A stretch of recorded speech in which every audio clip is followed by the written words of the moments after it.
Welcome back to our channel, everyone. In today's video I will show you how to unlock and where to find actually vending machines in Petsco. So let's get into it. First of all, let's go to our upgrades and then go to breakables. Not there. You actually need to go to boosts.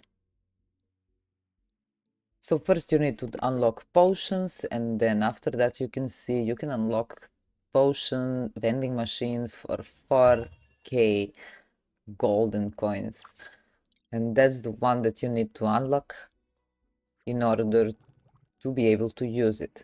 Okay, we unlocked that one, and now we need to find it on the map. It will usually be around, it can be around the coast somewhere, or we can just go around since it's not here and trying to find it, and we can just go close to it and it will ask us if we want to buy a random potion. Then you can just buy a couple of them. I think in the beginning it was 3.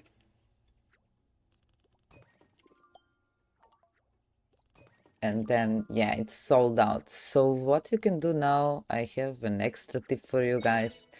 If you really want to finish your challenge like I do, you can see on my right side of the screen I need to use vending machine 3 more times. So what we can do actually, we can go into our potions menu again and unlock any of the next upgrades about vending machines.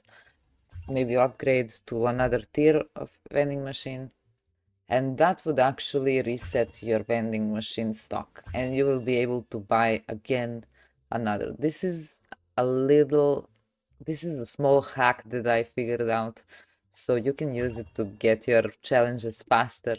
Just don't unlock everything right away if you want to use this kind of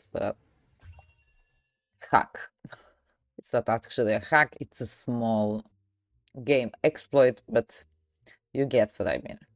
And if you cannot find your vending machine on this position, it's probably somewhere different for you on the map. Just go around the map and find this structure that's saying potions above it, and you will be able to buy your potions and use it. And that's all about vending machines, guys. If you have any more questions about that or anything else in Pets Go, let me know down in the comments. I will be there to answer. Please leave a like and subscribe if you like this kind of content, and I will see you in the next one.